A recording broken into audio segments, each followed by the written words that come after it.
You set foot on foreign soil. Only this land isn't ruled by any country or government. In this land we celebrate music. In this land we celebrate games. In this land we celebrate those who compose video game music. Welcome to the VGMbassy.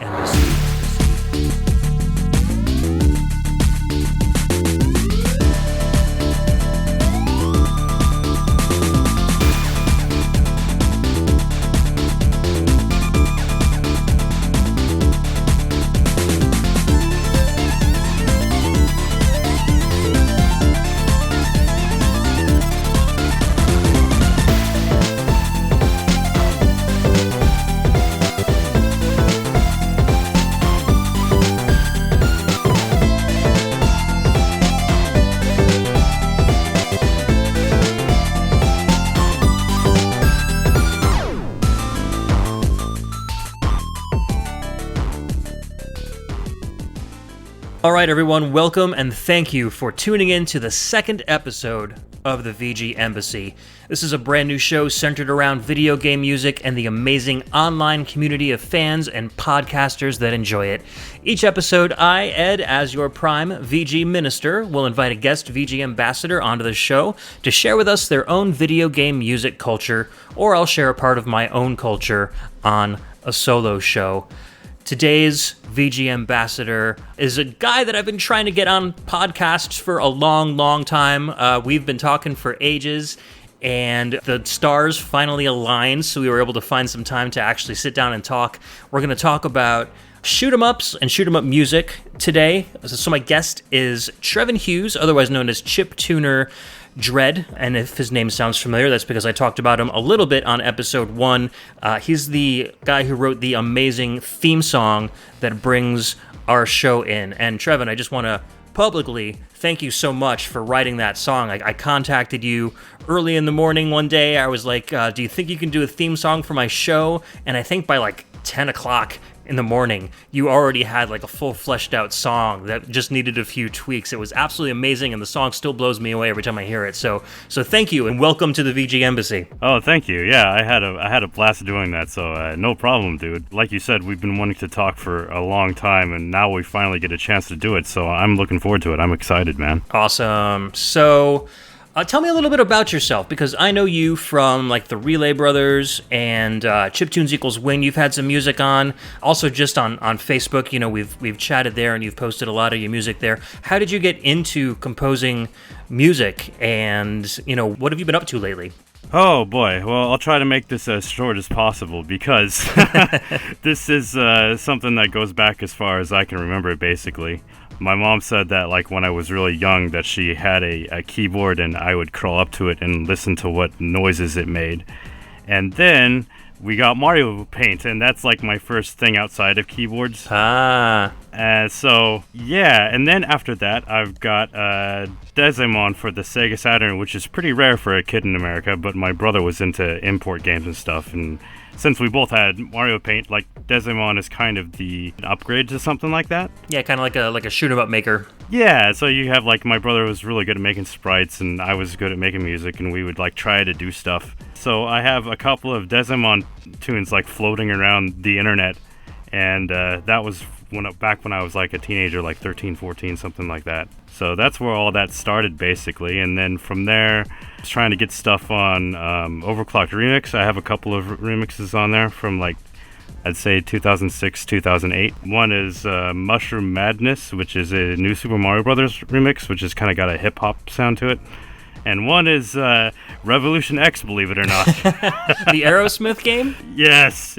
That's awesome. It's one of those things where I did, like, you know, the most popular and the most obscure thing. And I'm like, oh, okay, I think I'm done with Overclocked Remix. And then in 2009, I got on a site called 8-Bit Collective, which is now defunct, sadly. But that's where I started posting chiptunes, and I had TFM Maker, which is like the precursor to the Sega Genesis tracker I usually use now, which is VGM Music Maker, and now I've been using Deflamask as well because it's got Genesis and a whole other like slew of chips to mess with. So that's where I'm at right now. Yeah, I think you and Aaron Hickman, otherwise known as Daya, are really the only two that I know of that have really been kind of delving into like PC Engine, TurboGrafx 16, amateur composition, which is very cool because that's one of my favorite sound chips, and you don't usually hear any demo scene music from those chips. And I'm glad that Deflamask has been able to enable people like you to kind of explore these different chips and see what kinds of sounds you can get out of them. Oh, totally, yeah. PC Engine TurboGrafx 16 is like one of my favorites too. I have actually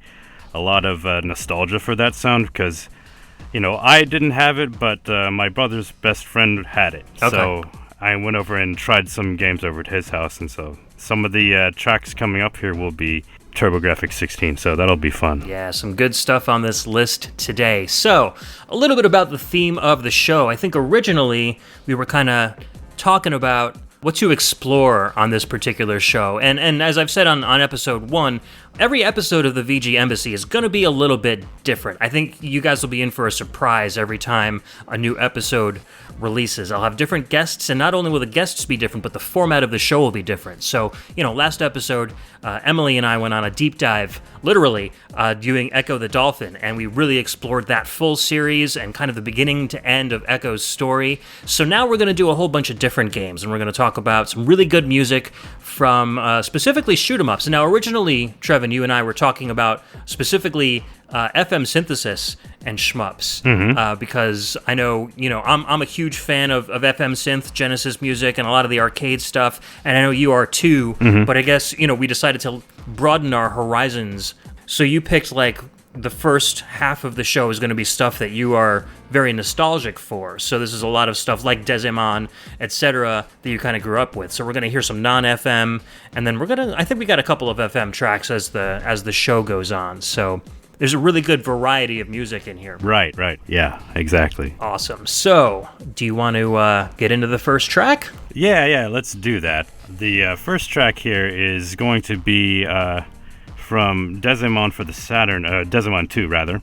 It is BGM 40, and the composers are a lot of them. I'll probably butcher the names. Koichi Bashi, Akiyoshi Saito, Kazuo Oikawa, Hitoshi Nishimura.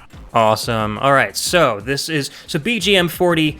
So the game basically has a whole bunch of, like you said, like it has like a Mario Paint style music creation tool in it that you can use alongside. So you can basically make your own music for the shoot 'em ups that you create in the game. Yeah. So it came with a whole bunch of pre-packaged music in the memory on the game already. So this is like the 40th track or whatever in that list of BGM. And what's cool is this track is actually kind of a remix of a famous Bach tune. Oh, cool. So it's like similar to like Gyrus, where they have, like classical music kind of like, beefed up with like a certain sound chip. So that would be another one that would be like kind of close to something like this. Awesome. All right, so let's give a listen to BGM 40 from Dezemon 2 for the Saturn.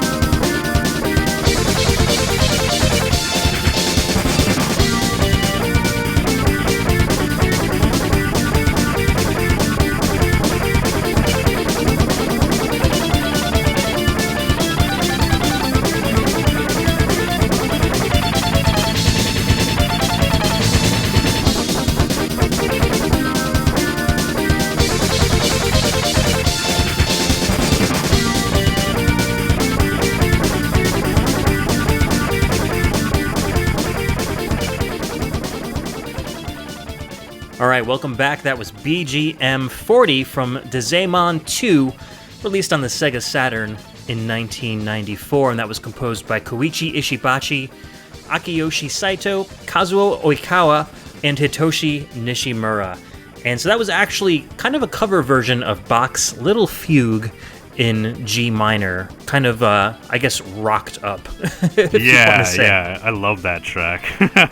It's like one of those things where, like, I was going through the different, example songs in Dezemon, and that one just really kind of stood out to me, even though it was like a cover or a remix or whatever. It sounds so cool, so I wanted to start off with that because it was the thing that really kind of skyrocketed me as far as, music composition and stuff, and really getting me into it, like, a little bit more seriously, so. Yeah, I like the way that, if you watch it on, like, YouTube, you can see the song roll go, and you can see all the notes. Just, it looks very, very similar to the way they did it with Mario Paint. You just drag and drop little pictures on a staff. Yeah. And depending on where on the staff it is, that's what tone you're gonna get, and so you can kind of see the whole music sequence play out.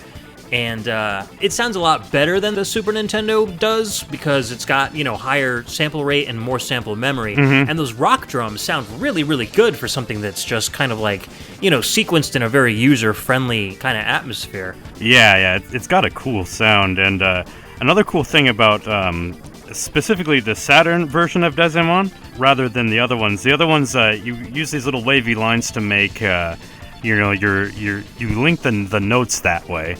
But in the Saturn version, and the only one that does this, where you can kind of put the wavy lines, it doesn't have to be in the same line as the notes, so you can like pitch bend down and up with that. And the other versions won't do that. The one on the regular Nintendo and Super Nintendo doesn't have it, and even the one on the N64, Dezemon 3D doesn't have it, even though it has more tracks. So personally, the Saturn one has always been my favorite. So just a little bit of info there.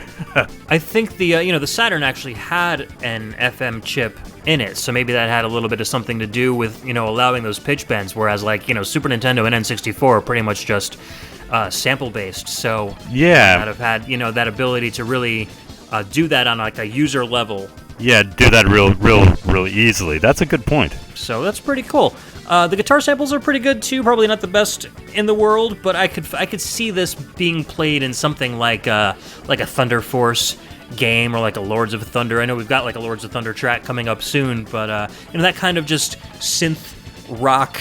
This might play where like a boss is like lowering down from the clouds to like, meet your tiny little ship. It's got a very foreboding kind of a feel to it. Yeah, this reminds me of like if you took like Castlevania and then like put it through like a Mega Man X filter.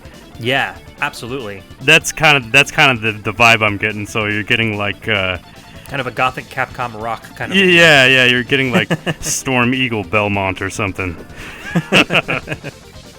That would be a good mashup. I'm sure somebody's done it somewhere, but yeah.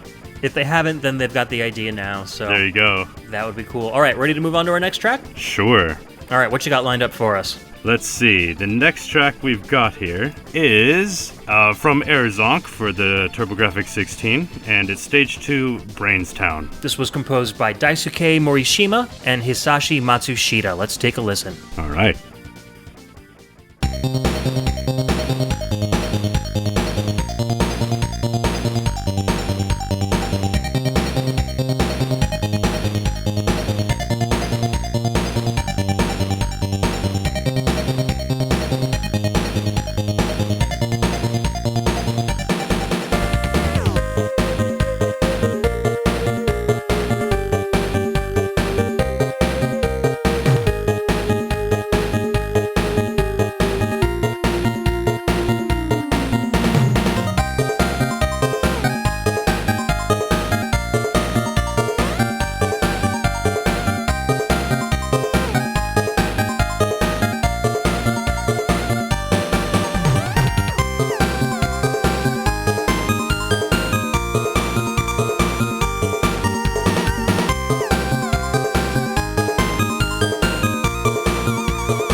All right, that was Stage 2 Brainstown from Airzonk, released on the TurboGrafx-16 in 1992, composed by Daisuke Morishima and Hisashi Matsushita.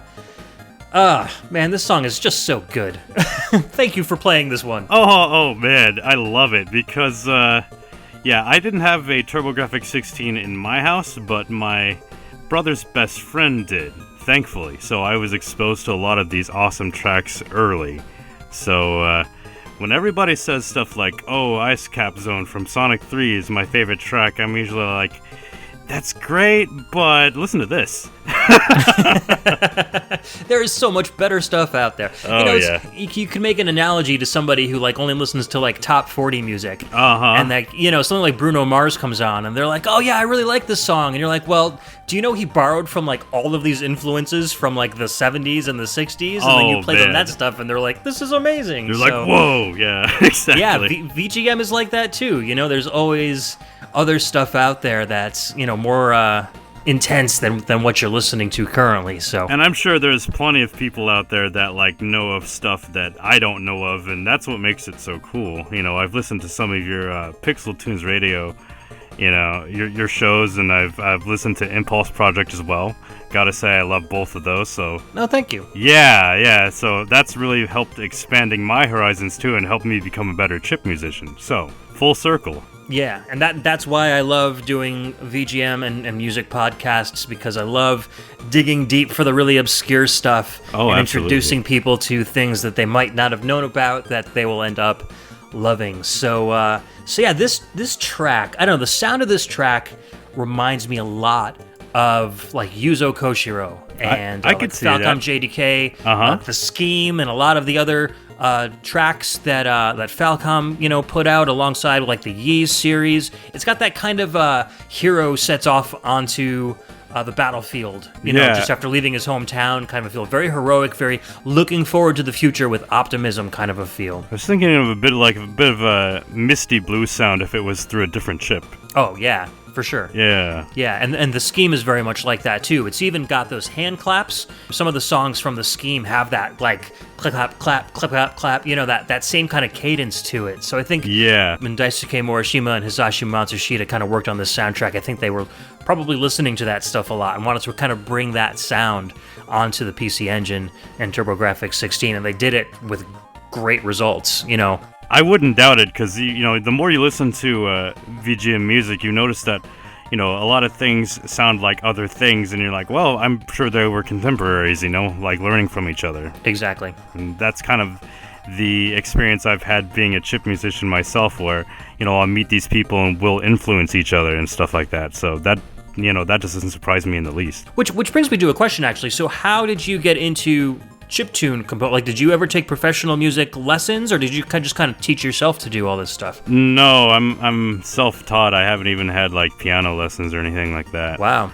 Yeah, it's just one of those things that my uncle was pretty musical. He played by ear like I did, and I used to practice with him in his garage band, and one of the things that he told me that I'll never forget is it's a very simple thing. But up until about, I'd say, the age of 10, I was always trying to copy other things. Mm-hmm. And I was jamming with him one time, and he said, don't play what I play what you want to play. And from then on, I was like, oh, okay, this is jamming. And then it was such a simple thing, but, from then on, now I just, love putting awesome solos in my music and just really experimenting around. So bringing your own flavor to it is what it's all about, basically. Yeah, I think because everybody starts with covers and things and stuff like that, trying to get their feet wet in composition and whatever. So speaking of which, going back to the theme song you wrote for the show, I know that you've listened to me talk about some of my favorite composers on Pixel Tunes, etc. Mm-hmm. And I really like Yuzo Koshiro. I really like Tim Fallon. Same here. And so you kind of threw in little nods to both of those guys in that theme song. I did. You caught that. Right when the song kind of comes back from that little pause, and then there's this nice little dancey part, and I just thought that was such a cool little thing, and the fact that you were able to reproduce those sounds so accurately and just kind of jump from one to the other was just amazing to me. I was like, Okay, cool. I guess I asked the right guy to do my theme song. Thank you. Yeah, I was one of those guys that, like, you know, even though I like video games, it was one of those things where, like, if there was ever a sound test, I was right in there. I'd listen to it for quite a while sometimes, and, you know, the voice samples and stuff like that. I was fascinated by stuff like that, even at like 4 or 5 years old. So yeah, I was fortunate enough to have a TV with audio out that hooked up to a stereo. Oh man. And the stereo had a cassette recorder on it, and it even had a little input fader. It was a pretty nice stereo. Nice. So what I would do is I would make my own, you know, if there was a sound test or if I could pause the game and listen to the music, I would make my own cassette albums of video game music. Oh man. And I would use that input slider to, you know, do my own fade outs so the songs just didn't end abruptly. I'd actually have fade outs and fade ins, and they were really professional sounding, you know, VGM cassettes. That's beautiful, and dude. I'm so upset that I got rid of all of them when I was, like, you know, in my teens, but those I wore those cassettes out. I mean, VGM was all I listened to back in the day. I do remember my brother recording some music from Plock for the Super Nintendo, which is full on, of course. And he had it on a cassette tape, and we wore that out. So I think we're very similar there. My brother's best friend at the time had, you know, Lords of Thunder, and we recorded that onto a cassette tape. Yeah, those CD games were very easy to take those soundtracks off of, which was cool. Yeah, totally, yeah. All right, so are you ready to go into the next track? Sure. All right, what you got lined up for us now? Let's see. We have Blazing Lasers for the TurboGrafx 16 from 1989. Yeah, this is another PC Engine track, so here we go again. All right, well, this is Area 9, composed by Masatomo Miyamoto. Let's hit it. All right.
All right, that was Area 9 from Blazing Lasers, which came out on the TurboGrafx 16 in 1989, composed by Masatomo Miyamoto. This one just, I think it's the audio equivalent of, like, high blood pressure. It is. It's like you're not gonna survive this. You're gonna die. You might as well throw up your hands. But it's a fun ride, you know.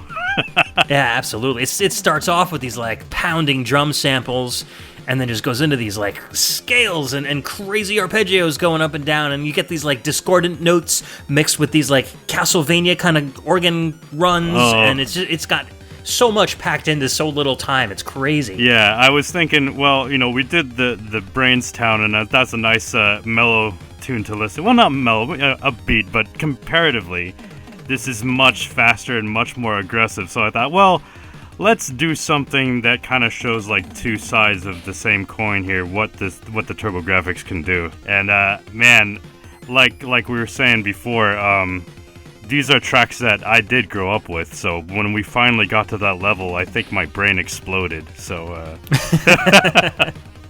Yeah, Blazing Lasers is a tough game. It is. It's not super unfair though. What I like about it is that if you get a good enough weapon and you get you get hit once, it just knocks you down a peg as far as your weapon. So it's not necessarily one hit kill like a lot of shoot 'em ups are. So yeah. I do like that about it. It is tough, but it doesn't feel like super unfair. Yeah, and but towards the end of the game, if you get your weapons knocked away from you, it's kind of hard to get them back. So you're kind of screwed. Yeah. Yeah, exactly. Yeah. But for 1989, I mean, this was music that, you know, the NES was still pretty simple as far as music went in 1989. Mm-hmm. So this one kind of stands head and shoulders above what the NES was doing at the time. And then, FM music, you probably didn't even have the real advanced chips out at that point yet. So this must have blown a lot of gamers' heads away when they started, listening to this stuff. Genesis was just coming out then, and I don't think, maybe a year after that with like Musha in 1990. Mm-hmm. That's another soundtrack that like I considered putting on here, but man, there's just so much stuff to pick from. So we'll just have to have you back for another show to do more stuff. Hey that's man, all. I'm ready anytime.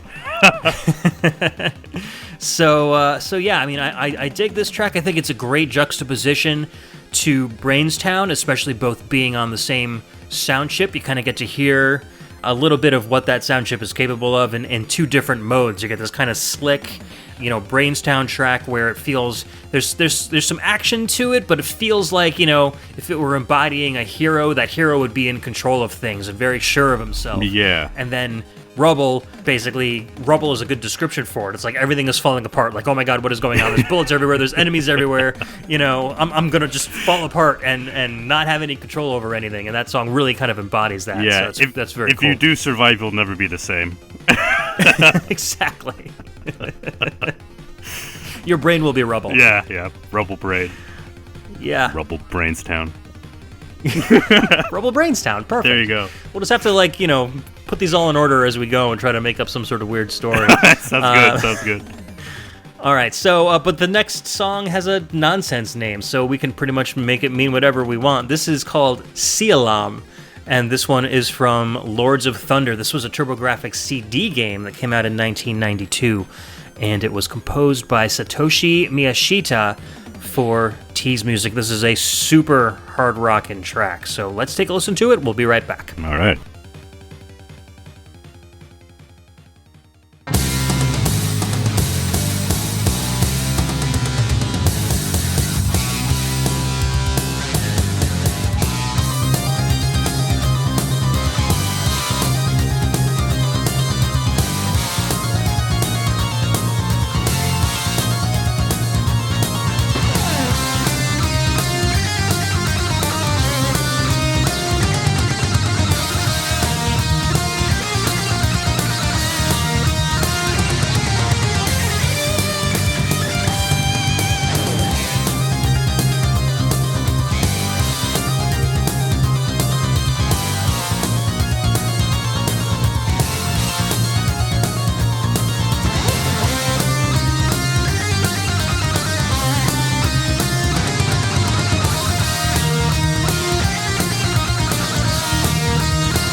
That was Lords of Thunder for the TurboGrafx 16.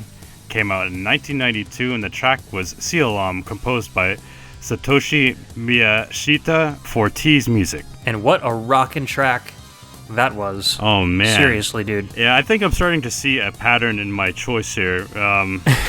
Just more and more gothic rock tracks. I didn't even know that was a style until I just keep queuing them up. Yeah, the next one will change it up a little bit, so it won't be just one thing pounding in your eardrums. Yeah, it's funny because you have a lot of solos in your songs, and I was like, well, when you pick these tracks for the show, and I started gathering up the music for it, I was like, yeah, I can definitely see the influence here. I can definitely see the influence on that one. This one kind of threw me for a little bit of a loop because I've only heard really chiptune stuff from you, so to hear an actual live band or real rock band song was interesting because I didn't even realize that you would listen to this when you were a kid. But hearing all these, there's 5 or 6 different guitar solos in this track. Indeed, yeah. I can definitely see where those solos would have tricked your little kid mind into thinking, oh my god, I need to do this on a keyboard when I finally start composing music. Indeed, yeah. That influence has not gone away. Not in the slightest. I just it needs more solos. I don't know why. I'm compulsive.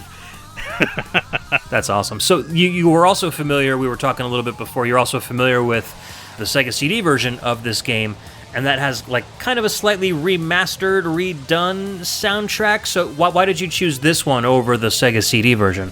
While the Sega CD version has technically better production quality, I just like the really raw sound of the TurboGrafx version because it's got a really gritty kind of edge to it. And I think there are certain tracks in the Sega CD version that sound a little bit better and certain tracks that sound a little bit better in the TurboGrafx version. So just for this particular track, I wanted to pick this version because it was my favorite of the two. But it's you can't go wrong with either one. No, absolutely not. I mean, people all over the web call this their favorite soundtrack of all time. It's made top lists all over the internet of best soundtracks to come out of the 90s, etc., etc. So I would tend to agree. Yeah, you definitely had some good taste when you picked this one. And the game itself is decent. It's a pretty simple, kind of gothic yet sci-fi shoot 'em up, horizontally scrolling shoot 'em up. But it's the music is so epic that there's almost a disconnect between the graphics and the music that's playing in the background while you're playing this game. It's crazy. I know, but it's so great. You look at the CD cover and it looks straight out of an 80s hair metal band. So it's yep. I think almost the focus of this game was the music. The graphics are great too, but I mean the music just tops everything. It's ridiculous. They're let's put an awesome soundtrack out. Oh, let's make a video game alongside it too. Pretty much. Well, T's Music has been known for creating some epic soundtracks for other games.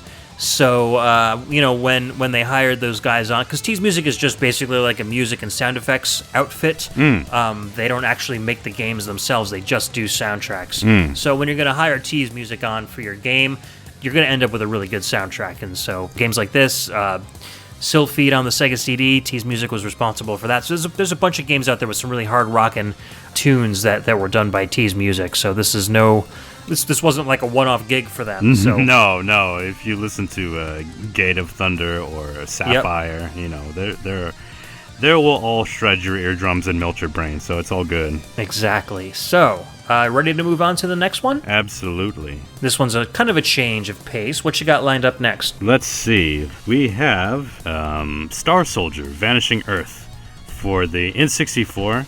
Came out in 1998, and this is Mission 1, Rumbling, and it's composed by Ichiro Shimakura. Very cool. Let's take a listen.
All right, we are back. That was Mission 1, Rumbling, from Star Soldier Vanishing Earth, released on the N64 in 1998.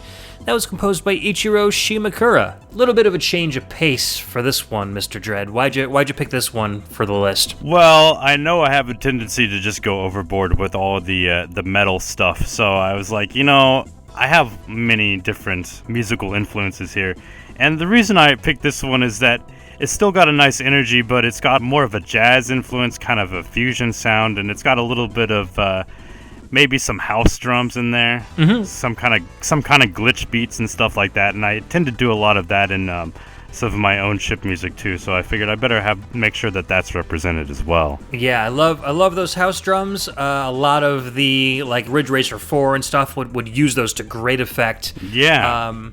And that call and response with that kind of strummy jazz guitar, and then that really low kind of MIDI overdriven guitar, kind of calling and responding back to each other. I thought that was really cool. I mean, this just feels like a jam band. It does. Like a robot jam band, kind of hanging out and playing while ships go and blast each other to smithereens on the screen. It does, and I love the jazz chords of the electric piano too that they chose there. I'm like, as soon as I heard that, I went, ooh, I got to pick that one. Okay, let's put that in here. Yeah, very cool. And it's cool because the N64 is kind of a weird machine. It uses samples kind of similar to the Amiga or the SNES or the Game Boy Advance, but it doesn't have its own dedicated sound chip. Yeah. So the more complicated your N64 music is, the less processing power you have for the game itself. So when a composer has to work with the N64, they have to make it sound as good as they can, but as simple as they can at the same time. So I think Shimakura did a really good job at picking very cool sounding samples, but making kind of a simple song and from the composition aspect. But, the samples that he picked made the song sound really cool. I think he did a really good job with that. Yeah, there's a nice balance there. Yeah, for sure. Have you ever run into an instance where you had to compose a song, or did you ever make limits for yourself where you had to use only 3 or 4 channels but still make something sound cool? Well, yeah, one of the biggest limitations I've ever worked with is 1-bit music on the ZX Spectrum. That's its own limitations. You don't have to impose anything. Yeah. Just to make something on that sound cool is, it's one of those things where it's both simple and difficult at the same time, because you can make a simple sounding song with a tracker called Beeple, and the engine I like to use is called the Phaser 1 engine. Usually for beeper tracks, it's just 1 channel, but this one splits it into 2, and it has these tiny drum samples too. And so it allows you to do a little bit more, but there's still quite a bit of limitation there. So I've definitely experienced that. But if you get your notes going fast enough, you can put in some manual arpeggios and things like that. So it's a lot of fun. Yeah, beeper music is crazy. You're basically, you get one track, and the way it works is it kind of interstitches different tones to make it sound like you're listening to 2 different notes at the same time, but they're kind of interlaced with each other. It's such a cool technique. Yeah, there's a lot of phasing sounds in there, and it's yeah, there's no volume control really, so it's just on or off. Right, exactly. So you're just kind of flying by the seat of your pants, basically. Yeah. That's a lot more limited than the N64 sound engine. Oh, for sure. I'm sure. It's probably about as limited as you can get. It's pretty close, yeah. All right, so what do you say we move on to the next one? Let's do that, yeah. So the next one is Axley for the SNES, and I'm sure a lot of people know this track. And the track name is Unkai, and the composers are Taro Kudo and Masanori Adachi. Awesome, let's take a listen.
All right, that was Unkai. Okay. From Axlay, which came out in 1992 on the Super Nintendo, composed by Taro Kudo and Masanori Adachi. I'm a big fan of Axlay myself, so I'm glad that you picked this one, especially this kind of iconic introductory track. I always thought that it felt a lot like a combination between like Hyperzone and F-Zero, and there's like a couple of other SNES games, and it kind of like shares that same kind of instrument set with, but none of the composers that worked on this game worked on any of those games, so I don't know where that influence came from. It's very, very cool. But what did you like most about this track? Why'd you pick it for the show? What I really love about this track is that it's not necessarily like super rocky or super jazzy, but it's just got such a it's got such an adventurous tone to it. It's such an uplifting track, and it's just so well composed. It's just one of those tracks that, like, okay, pick some shoot 'em up music, and I'm like, well, I have to do this one. I couldn't not. But when you said Hyperzone, and I'm like, whoa, I almost picked that. How did he know?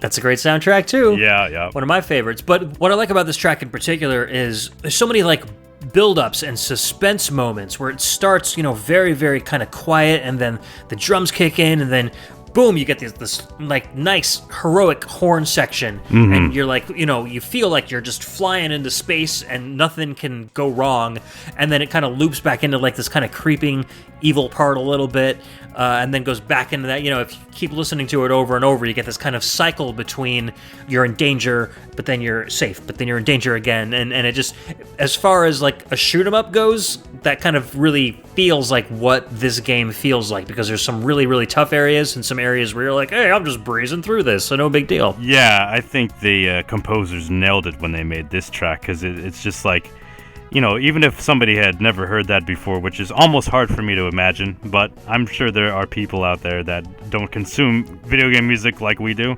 Yeah. So, you give this to your average person and they're like, what do you think this is? Oh, very adventurous, heroic, sounds kind of spacey, and it's like, yep. Exactly, and both of these guys are also responsible for the Super Castlevania 4 soundtrack, which is another one of my favorite of all time SNES soundtracks.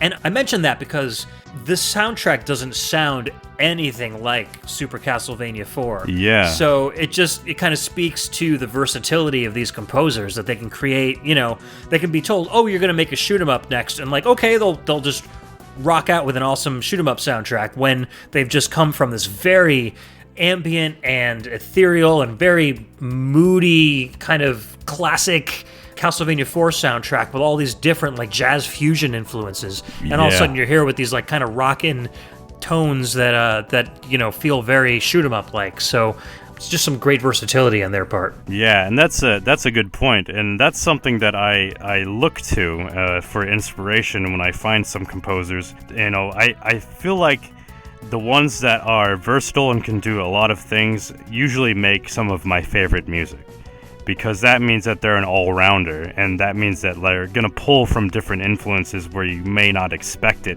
And so it kind of gives you that more well-rounded approach to things, and it kind of makes it so that, oh man, I'm losing my train of thought here.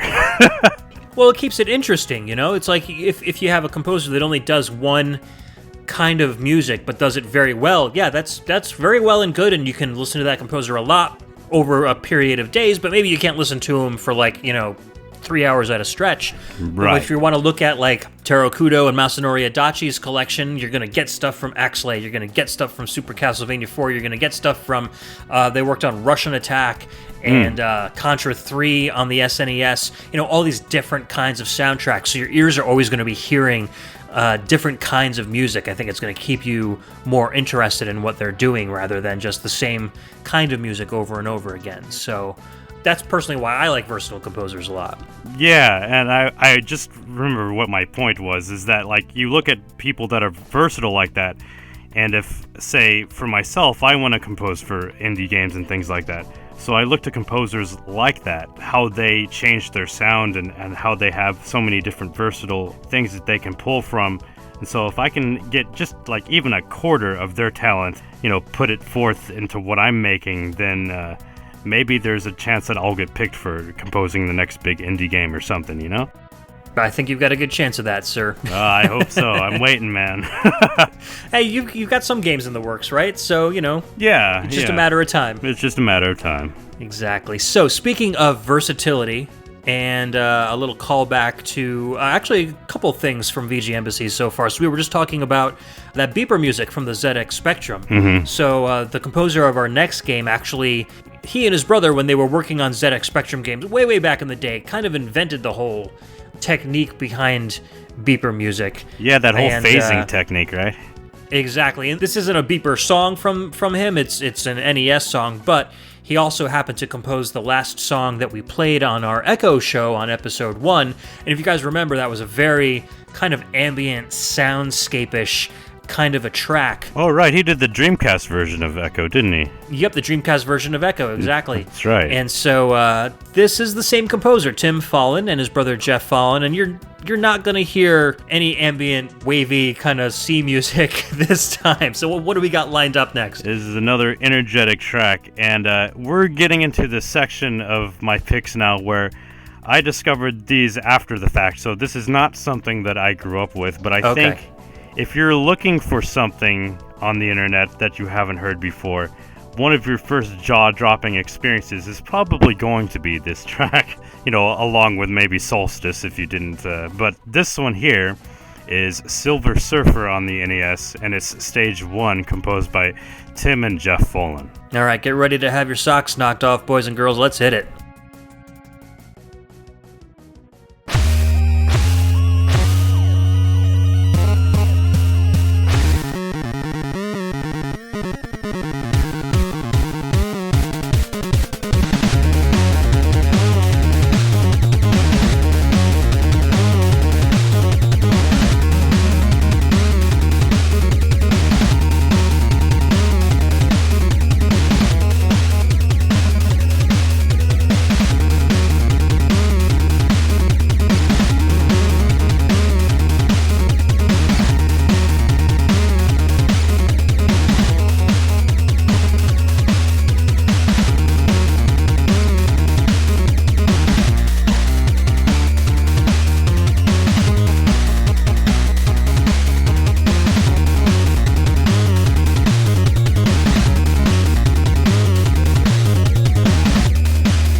Oh man, that was Gameplay Stage 1 from Silver Surfer, released on the NES in 1990, composed by the brothers magnificent Tim and Jeff Follin.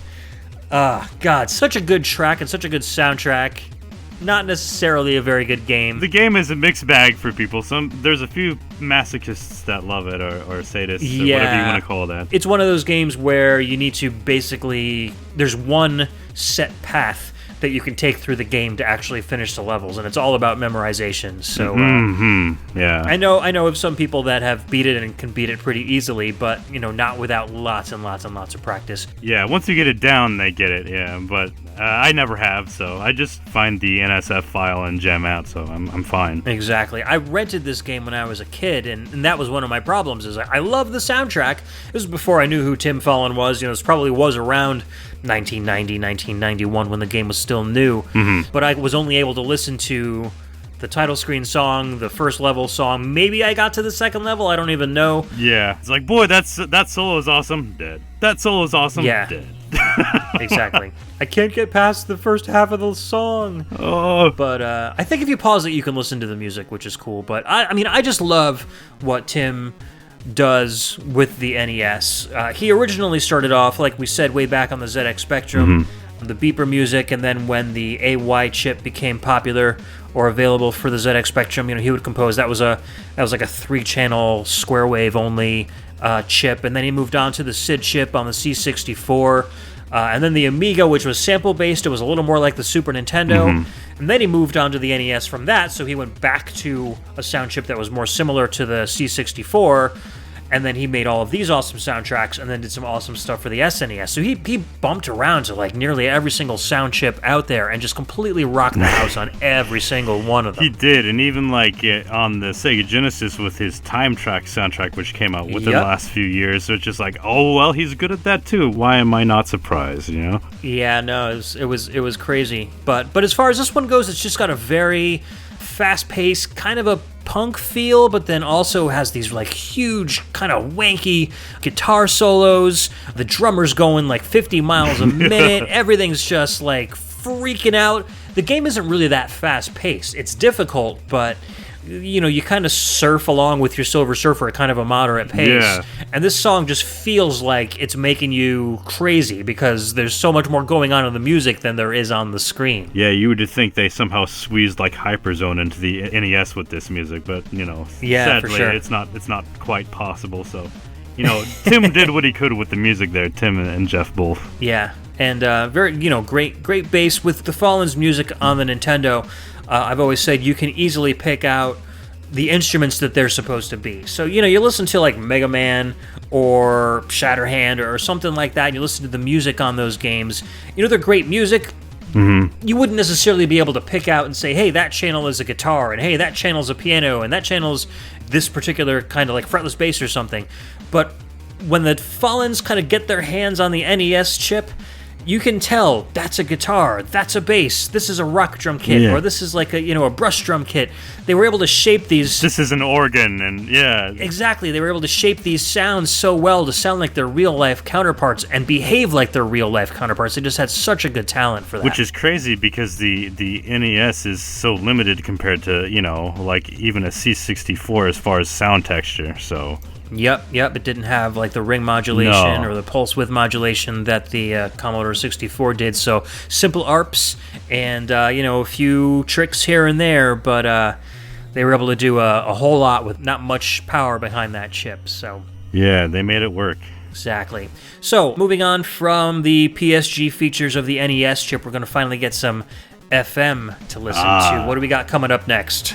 Next, we have Battle Garega for the arcade and came out in 1996, and this is Stage 4, and it's called Degeneracy by Manabu Namiki.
Alright guys, we are back. That was Stage 4 Degeneracy from the game Battle Garega. Originally came out on the arcade in 1996, composed by Manabu Namiki.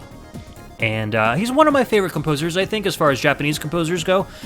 All of his music sounds very unique. It's very funky and jazzy. He's one of the few Japanese composers I know that actually uses like arpeggios, like Western-style arpeggios in music. Yeah. So he kind of colors outside the lines a lot. Is that one of the reasons you picked this track? Basically, I had a hard time picking like what my FM shmup tracks would be because there's so many good ones, of course. So I was listening to Viewpoint, which I thought about, and then I was listening to R-Type Leo, which I thought about, and then I stumbled across this, which sounded like a fusion of them. Yep. And I was like, that's the one. I've never even played this game before, and I just, like, I think, researching music for this episode, I had only heard it like a couple of days ago, so this is all new to me. But I'm like, oh man, I gotta share this one. This is great. Yeah, this is just a full-on dance track. I love the way he blends the FM and the sample channel and the PSG channel. Like, they all fit together so very, very well. Oh, it's wonderfully mixed. Yeah, wonderful sound balance. We were talking about that kind of breakdown in the middle where you get these FM sweeps and you have those like twinkly PSGs over the top of it. He creates such great soundscapes. It's so good, and it's one of those things where that really shows the strength of FM music, where, sample-based stuff, you don't get that quite as often, because it would take a long sample to make a sweep like that, whereas FM, it would take no memory at all to make that type of sound. So yeah, there you have it. There's your upside to FM. It's not all like whining cats and scratching your eardrums. It can be good, guys. I swear it can be good. No, there's a lot of good FM music out there. When I was little, growing up with basically only Nintendo consoles, I was, convinced that the SNES had a much better sound hardware than the Genesis did. I think you're not alone in that. I think that's pretty common. Yeah, and the more I grew up and started listening to more Genesis music, and then realizing that, there were other Japanese computers like the PC-88, the PC-98, the Sharp X68000 that had these very powerful FM chips, and all these wonderful composers like Ryu Umemoto and Manabu Namiki and, all these guys that were just kind of like savants with FM music, my taste started to turn a little bit. And now I still love SNES music, and there are still some SNES soundtracks that are very dear to me. But if I'm going to if I'm having a bad day and I'm going to reach into my VGM collection to try to pick some tracks that are going to cheer me up and get me energized, it's usually going to be something that's kind of more along the lines of FM music. So I guess my tastes have turned a little bit with more exposure to it. Yeah, I can relate to that. So it's one of those things where I was very fortunate to grow up with Streets of Rage, of course. I think that that would be the first thing you'll ever hear to be like, wait a minute, besides Sonic the Hedgehog, right, or something like that, where you're like, right, FM music is good. It's not all just terrible ports, Kind of really shows you what the chip can do outside of just your basic, very video gamey sounding Sonic music. Oh yeah. So let me ask you a question from a composer perspective, at least from a personal perspective. Sure. So, which chip, FM or whatever, which is your favorite kind of chip to listen to, and which is your favorite kind of chip to compose in? Are they different, or are they the same? Oh boy, that's a good question. I think that my favorite chip to compose in right now would be the YM2151 with all the extra PCM samples there. Okay, so basically what we just listened to now. Yeah. So for a long time it was Genesis, and it still kind of is, but I think I'm just right now I'm just leaning more toward YM2151 because I'm really enjoying getting more power out of that and what I can do with it. As far as stuff to listen to, I'm actually getting on quite a bit of a C64 kick, and that's not something I grew up with, but I'm really enjoying it lately. It's great stuff. There's a lot of good stuff on the SID chip, for sure. Yeah. If you listen to my other podcast, The Impulse Project, we do a lot of demo scene music, and we're kind of focused on Amiga music and mod tracker stuff, but I always try to throw at least one SID track in there every episode because I love it so much, and I want people to know more about it. Yeah, it's good, and it's one of those things where I really am starting to, because I grew up with messing with synthesizers and things, so FM and SID chip and stuff, one of them, sounds like, the FM sounds very similar to a DX7 or something like that, and your SID chip makes me think of a Moog synthesizer. So I'm just like, I'm all about that. I'm like, yes. So It brings you right back home. Indeed. So personally, I think my favorite chip to listen to is the YM2608, which is in the later versions of the PC98. It's just got this huge amount of FM channels with some PSG and some samples built into it. Some amazing music. And as far as composing goes, I think my favorite thing to compose in is Mario Paint, because I'm not a musician and I don't compose. Hey, you got to start somewhere. That's the only thing I can get music out of. You got to start somewhere. That's where I started. You might just blow everybody out of the water in a few years. Who knows? I'll help you out, dude. I collaborate with everybody. Awesome. So we'll get some Mario Paint going with some YM2151, and we'll blend it together. It's not a bad idea, actually. That might sound pretty cool. That might sound pretty rad, yeah. All right. Well, that was Battle Garega. Anything else you want to say about it before we move on to the next track? Oh, no, I think we covered it. We went over all the chips we like and why that song was so cool, so we'll just keep on going here. Sounds good to me. What do we got next? We've got next Galaxy Force 2 for the arcade. Came out in 1988, and the track is Beyond the Galaxy by Koichi Namiki. Let's take a listen.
All right, that was Beyond the Galaxy from Galaxy Force 2, released on the arcade originally in 1988, composed by Koichi Namiki and Katsuhiro Hayashi. Koichi Namiki was responsible for this particular jazz, funk, fusion track. Really good stuff. What an incredible tune. I feel like it's music like this that makes me want to push myself as a chip musician. Because I feel like I've done a lot of different styles, but this one, it has such a live feeling to it. It feels like an actual band is playing these instruments. And, I've got like maybe like little hints of stuff like that in my music, but a lot of my music does sound kind of quantized, and I'm really like, I need to use more shuffles. I need to use, more kind of offbeat things, different time signature changes, and I'm just like thinking to myself, man, that's what I want to aspire to, something like that, We were just talking about this kind of like while the song was playing, and like I said, I think it would be a lot easier to compose music like this for people who are playing the music, on real instruments, because as humans, we don't have the want to kind of like make everything into ones and zeros like computers do. Computers want to like shove everything into slots and make it as structured as possible. Indeed. And the structures in jazz fusion, and particularly this track, are so complex that it's got to be hard to compose in this style when you're kind of sequencing music instead of just saying, here, read this sheet music and kind of add your own kind of human element to it. So these guys really kind of added their own human element to sequence music, which is very, very difficult to do from what I understand. Yeah, from my own experience, like jamming with people and doing stuff in garage bands and goofing around, when you're jamming with somebody, if you have a certain connection with somebody, you can do stuff like that. Mm-hmm. You just kind of get a feeling or something, and you just kind of change up the mood of the song or the style or the time signature, and it just kind of works somehow, and it's almost kind of magical. It's sort of hard to explain. So to be able to like take that and really like break it down into something programmable is a little bit, I would say, a little bit difficult to think, at least for myself. I can't speak for everybody, of course, but I've had a few tracks here and there that kind of do a bit of that, but I don't do that often, and I need to do it more. So that's a good reminder for me to just kind of keep people on their toes when I compose things here. Yeah, this is some great inspiration for you to try to, achieve the same level that this is going for. And we were talking, too, about the very beginning of the theme song that you wrote for this show, the part where I kind of do my little voiceover, and that felt a lot like the beginning of this track to me. So cool. Just the fact that I was able to associate those two together means that I think you're kind of getting there. So just work on it a little more, and sweet, I'm on the right track. get that final human element in there, and then we can do VGMbassy theme song Mark II. Oh man, yeah. It'll just like transform into a larger version of itself and start shooting lasers everywhere. Perfect. And then suddenly I'll have to be like in a full suit with a cigarette and speaking in like a jazzy bluesy voice. It'd just be like, welcome to the VGMbassy. Yeah, exactly. But this track was great. I mean, it has a lot of different instruments in it, a lot of different time changes. It keeps you on your toes.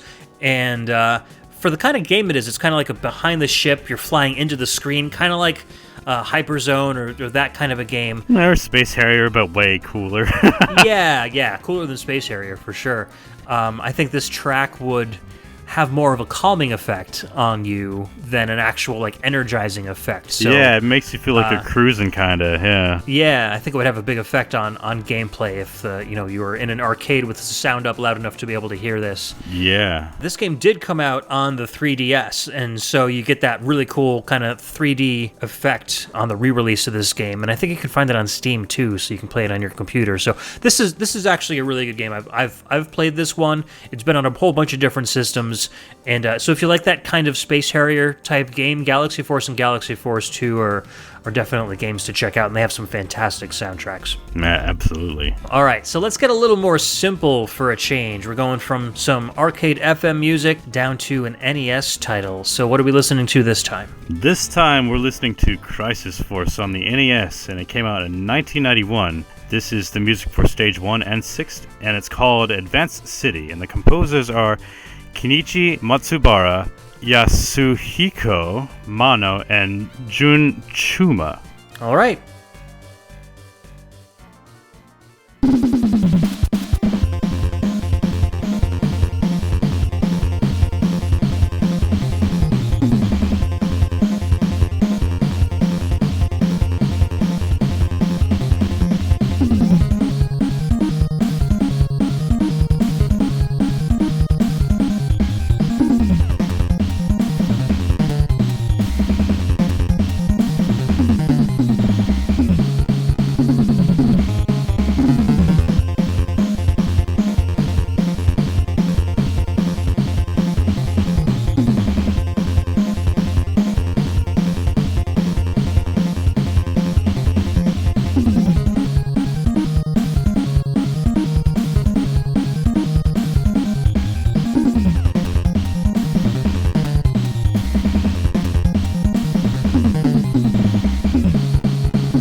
That was Stage 1 and 6, Advanced City, from Crisis Force, which came out on the Famicom in 1991, composed by Kenichi Matsubara, Yasuhiko Mano, and Jun Chuma. A lot of those composers also worked on TMNT 3, The Manhattan Project on the NES, so if you're noticing any similarities between the two soundtracks, that's probably why. I think a lot of the similarities are in those square wave channels with that very rounded sound, and then a lot of those sampled toms and drums. They sound very, very similar to the Ninja Turtle 3 soundtrack that I grew up with as a kid. And the very cool echo effect, too, that Konami likes to use there. I noticed that there was a lot of that there. Yeah, this is a great, great track, and it's a short one, but it's a banger, you know? A lot of Nintendo tracks are like that. You know, they pack a whole lot of energy into, like, between 30 seconds and a minute. Yeah, that's true. And they make them good enough that if you're playing a stage that takes, 4 or 5 minutes to complete, you don't mind listening to it on loop for,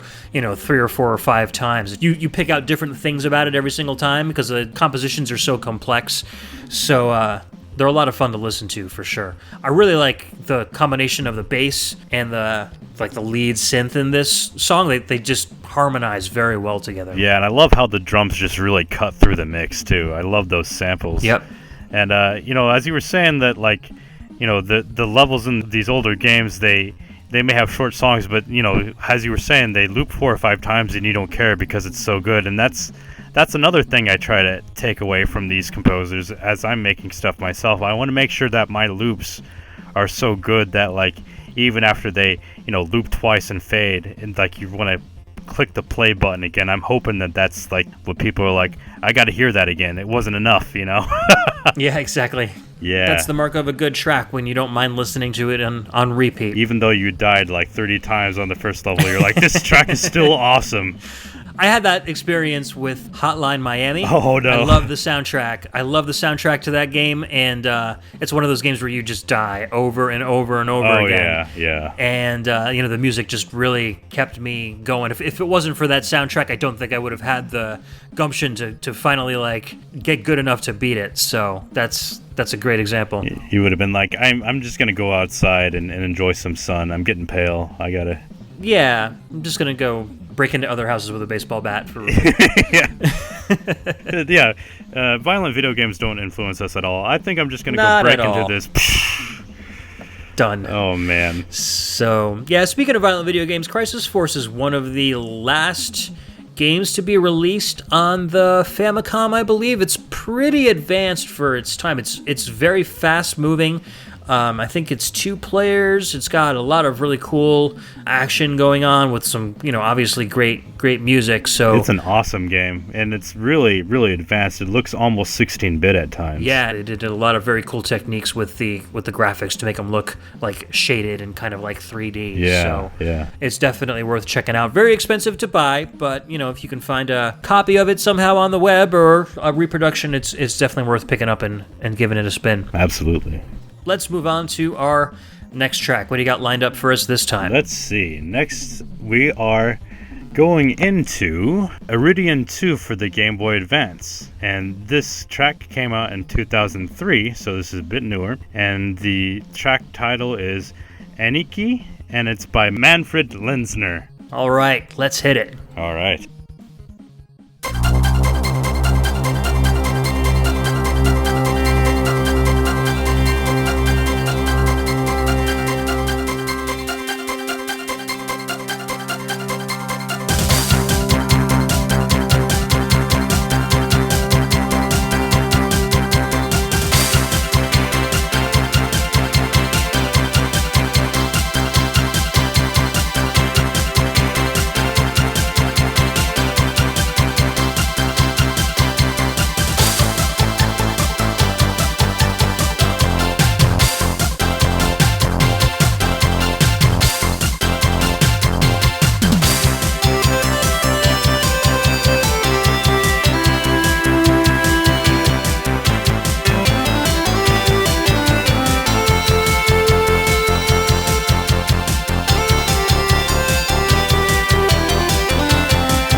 right, you just listened to Aniki from the game Iridion 2, which came out on the Game Boy Advance in 2003.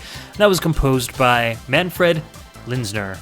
And as soon as the track started playing, Jredd talked to me and he's like, Turrican. And I'm like, oh my god, this does sound like Turrican. I didn't even realize it. It's totally Turrican, but I love it. Yeah, and then I made the connection that Manfred Linzner and Chris Holzbeck, the Turrican composer, are both German composers. So I'm sure there's some influence there between them somehow, or shared influence, if not influencing each other. So that probably explains why the sounds are so similar, yeah. It's so similar, and then, I was thinking, it could have been like an Amiga demo scene track too. Oh yeah, for sure. It has definitely a lot of that in there. So, when I'm looking back at demo scene people, it's like, these people are kind of the forerunners to what I'm trying to do here. So, it's cool how you get that overlap from time to time.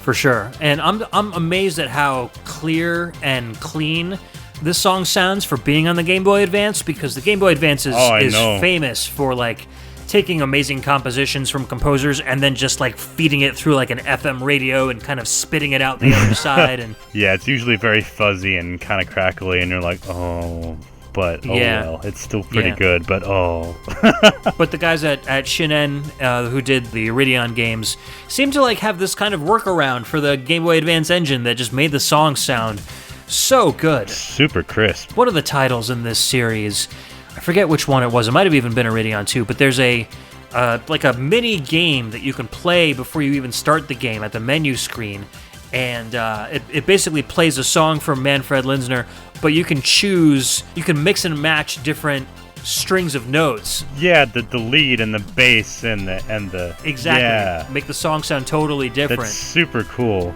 And we actually on Pixel Tunes did a little demonstration of that where we played a whole bunch of different versions of the song and kind of switched them out and stuff. So it's really cool what they were able to do with the Game Boy Advance sound chip that not a lot of composers really do. The music isn't really too concentrated on, I think, in a lot of Game Boy Advance games. There's a lot of good soundtracks out there, but I think the majority of the music is just kind of an afterthought. Yeah, and this one, you can definitely tell the music is the main... Well, the music and the graphics, too, because in Iridion 2, the graphics, they look like a low-res DS game with their pre-rendered sprites and things. It feels very tech demo, but it's very, playable, awesome tech demo. They were putting out all the stops, basically. Yeah, these were the guys that really pushed the Game Boy Advance hardware to its absolute limits. Indeed, yeah. And they still hold up very well, especially the music, So this kind of music, I think, is just kind of timeless. It's just very electronic. It's got a very positive feel to it. I think I don't sense any sort of foreboding or negativity in this track whatsoever. No. It's just kind of a lot of fun to listen to, and it's something that you could easily just put on in your car, and even if your family's in the car, they wouldn't necessarily say, hey, is this video game music? Because it just sounds like it's pleasant stuff. No, I don't think so. It sounds like some crazy, awesome 80s montage where everything is fine. Yes, exactly. It's Rocky, but he's boxing for fun instead of, his own livelihood. Yeah, and he probably has, cybernetic implants and, a bionic eye, and he's shooting lasers. I don't know. I like everything to shoot lasers, so... That's the best Rocky ever. The best Rocky, yeah. The one that should have been made. Rocky 2050 AD. Yeah. Sold. All right, so we're coming on to the home stretch for the show. Next one coming up is a very interesting track that I think people are going to really enjoy. So what do we got coming up now? So next we've got Project S11 for the Game Boy Color. Came out in 2001, so this is the very end of that Game Boy line. And the track is Ekin's Desert, and it's composed by Jan Valtonen and Alexei Eben. All right, sounds good. Let's rock out. All right.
Guys, you caught me with my glow sticks out. Sorry. That was Ikan's Desert from Project S11.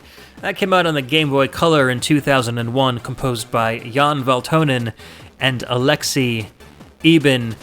We were just talking, probably one of the most unique soundtracks on the Game Boy Color out there. It sounds a lot like maybe more like modern day demo scene stuff, but I'm sure in 2001 when this game came out, it was like completely mind blowing. Yeah, I thought I would kind of extend an olive branch, let's say, to more modern Game Boy composers and people using LSDJ. I think there's a lot of techniques in this track particularly that feel very similar to what people are doing now. So if anybody says there's nothing out there that is even close to what people are doing in LSDJ, well, think again. Take a listen to something like this, and it's like, well, maybe it's we're more common than we think.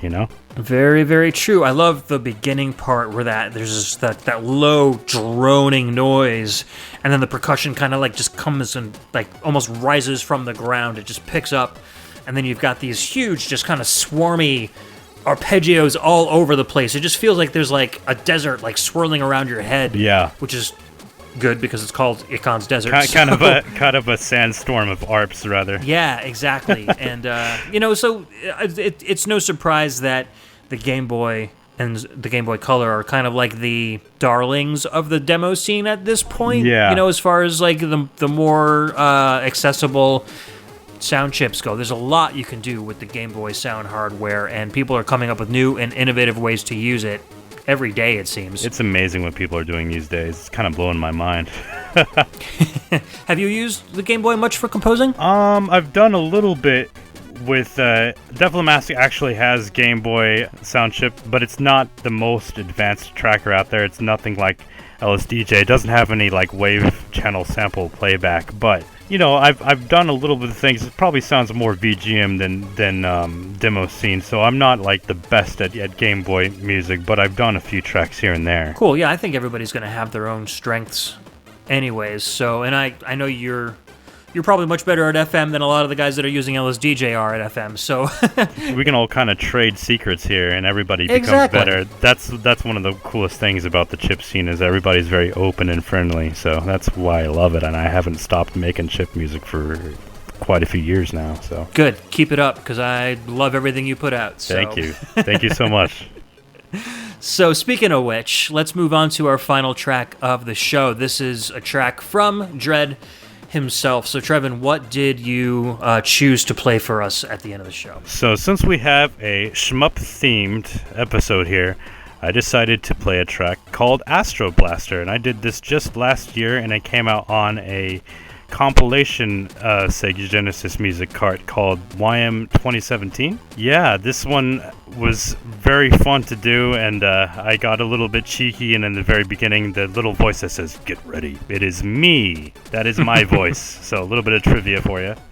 Awesome. All right, and this was composed entirely using the YM 2612 chip that is in the Sega Genesis, right? It'll play on an actual Sega Genesis if you throw it on a cart, correct? Absolutely, yep. All right, so let's take a listen to Astro Blaster from our guest, Jredd. Get ready.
and you just heard Astro Blaster from our VG Ambassador of the day, Jredd, aka Trevin Hughes, and that was featured on the YM 2017 Genesis cartridge music album. And great track. Definitely reminds me of Shmups. I can definitely see your influence there. The first thing I thought of when I heard the song was, are you familiar with the game Veritex? It's a Hitoshi Sakimoto soundtrack. I am. In fact, I found that a couple of years ago, and I heard a song from there, and I was like, ooh, that's pretty. It's good stuff. It's good stuff, and definitely like those little horn sections kind of reminded me of that. Not necessarily the tone of the instrument, but the melody construction, and it has like that very kind of rock, but positive and driving kind of feel to it. So I was also thinking of maybe a Glaylancer. Yes, for sure. That was another influence I had. So that's another thing I pulled from, I think. Now that I'm listening to it, I'm like, oh yeah. Absolutely. So tell me a little bit about this YM 2017 cart. So I actually own a copy of it, which is awesome because they were a limited edition.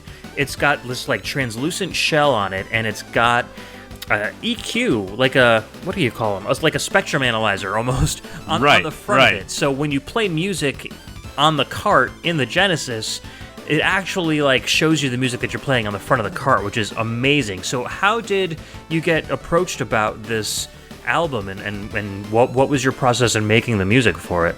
Basically, I think it was just kind of one of those word of mouth things, because like we're all friends in the FM chip community here, so it's like one person got word that this thing was going on, and the guy, David DeGraw, which is the person who made the cart here, was kind of trying to contact different people. And in fact, I was the one that was like contacting some other people, and I think Aaron was contacting some people, and we basically got together. I believe there's 9 people on there. It was cool because it was like, I didn't even know that was like a thing that somebody would want or somebody was going to do. Like I've heard of demo scenes, and I've heard of albums, but an album on cartridge is a little different, and I'm like, that sounds awesome. I better tell everybody like right now.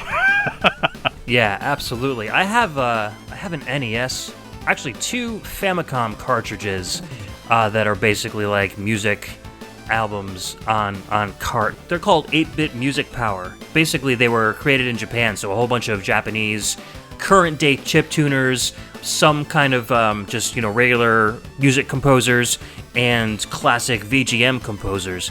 And so they all got together and did 2 Famicom cartridges full of 8-bit NES music. So this is kind of like the American analog to those NES carts. So but it's really cool. I mean, so you're on there. Who else is on there with you?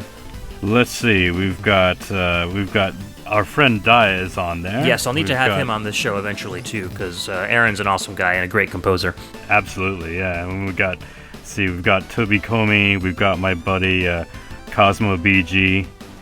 Groove Master was going to be on there, but it didn't work out, unfortunately. Oh, okay. But he does have a tune that was floating around that was going to be on there. I think there was like some sort of glitch with like how the VGM was rendered or something, but yeah, sometimes it's tough when you compose something in Deflomask or VGM Music Maker. It doesn't always translate 100% to a cartridge. Yeah. So sometimes that just kind of bites you in the butt. Yeah, unfortunately. There's, I believe, The Dead is on there, another friend of ours. Yes, he's amazing. I got to get him on the show, too. Oh, man, I'd love to hear an interview with him, for sure. Yeah. Yeah, so just so many awesome people, and if I've left anybody out, it's not that I like you any less. I'm just going off the top of my head. Yeah, no, it's just a lot. So I think what I'm going to do is I'm going to record a little video of Astro Blaster playing on my Genesis cart, just to show the front, to show the levels and how it matches up to the levels on the screen, and I'll post that in the track notes of this show so people can check out the cartridge and your song being played through some real hardware. I think that'd be pretty cool.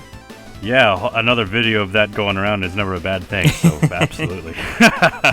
All right, so that about does it for our music today. Anything else you want to talk about before we head out? Oh yeah, well, before we get out of here, my brother was just here, and I was reminded of a funny story that happens to do with Star Soldier Vanishing Earth.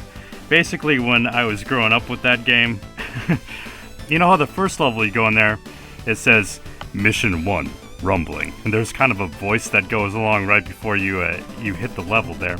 Well, the 5th level of that game always kind of struck me as hilarious because the name of the level, it says Mission 5, and it pauses and it goes, terrible. And the thing about it is the voice is just so, like, disaffected. There's, like, no energy. It's monotone, yeah. It's like this monotone robotic, like, it sounds so dismal, you know? And so, when we got to that level, it was like, my brother was like, uh-oh. So we tried it out, and it was like, oh no, bullets are everywhere, this is terrible. And ever since that level, it was kind of like, it kind of became like this, almost like a meme in our house. Whenever something bad would happen, or like somebody would do something dumb, one of us would be like, level 5, terrible. And the other one would just kind of hang his head in shame. Oh man, a Star Soldier meme, that's great. Yeah. Especially one like isolated to your house. Right. A Hughes meme, yeah. Oh man. Alright, so that out of the way. So let's talk about what you have been up to. I know you've maybe got a game or something in the works, and you've got some other demo scene tracks. Like, where can we find you on the web? So, the best place to find me is definitely SoundCloud and with Jredd. So that's easy enough to remember. That's Jredd with a J, right? So Jredd. Yes, Jredd. And then another good place might be, I've got a Facebook page, which I really need to update more often. And, probably the best place to look for me is on Cheap Beats Bandcamp, where you just like search for Jredd there, and there's a couple of my albums there. We just put out a new album with my friends and I, F Impossible too, and that's kind of another compilation album. So if you want to support a fantastic collection of music, I've got it myself, and I've listened to it so many times. It's so good. Oh, thank you. Yes, I think that if you want to support like many of us at the same time, that would be a great album for you to buy, or just spread the word if you can't, you know. For sure, and I'll have links to Jredd's SoundCloud and also the Bandcamp site in the show notes. So if you guys are listening, you want to go check out more of Jredd's stuff, which you should, because I mean, if you've heard Astro Blaster and the theme song to this show, you'll probably enjoy it. Go check out those links in the show notes, and you can check out more of his stuff and maybe throw him a couple dollars or two. You know. Yeah, I won't try to stop you. So thank you so much for being our third VG Ambassador, because I had a special guest on my first show.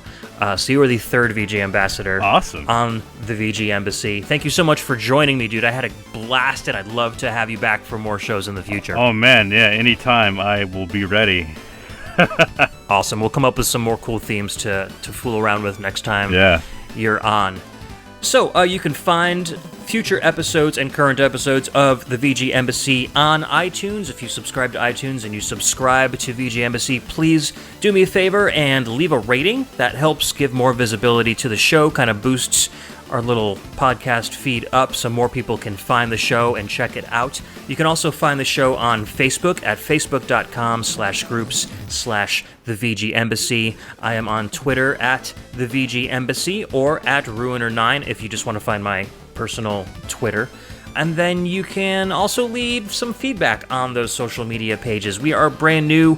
We want to make sure the show is enjoyable and listenable, so if you have any constructive criticism or anything you think I'm doing super well and you want to let me know, please leave feedback on Facebook or on Twitter. I don't have like a blog, like a real website set up yet, because I'm recording these shows well ahead of time before our official launch date. So hopefully in a future episode, and maybe in the show notes for this particular show, I will have an actual website that you can go to, and you can also leave notes for me there if you don't have any sort of social media account. But I will be announcing that in future episodes once I have that set up. So we're doing kind of a time travel thing here. Anyways, you can look forward to more episodes soon with more guests and more incredible music. And I will also have a Patreon set up so you can support the artists that are helping me out with this show. So the graphic artists and Trevin, who's making the music for the show, I'd like to, throw them a couple bones myself. So please check out our Patreon page. I will also have the URL for that in the show notes once it gets set up.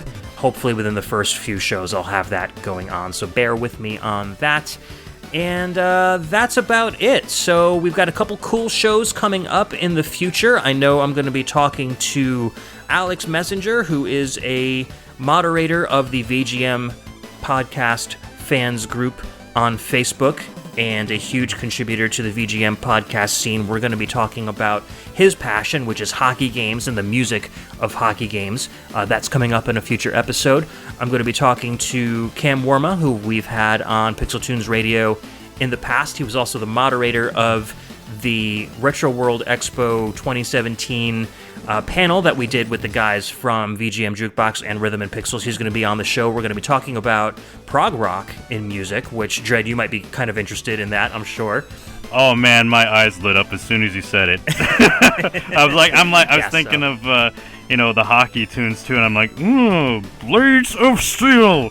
Yep, there's some good stuff out there that we found that's going to be a good show. So that's going to be within the next couple episodes, and Cam will be on within the next couple episodes. So look forward to both of those, and then a whole bunch of other stuff that I can't officially announce yet because they're not cemented, but I think we're going to start off with a bang on the VGMbassy and have a lot of really good shows one after the other. So stay tuned. Jredd, again, thank you so much for being on the show. I hope to have you back in the future.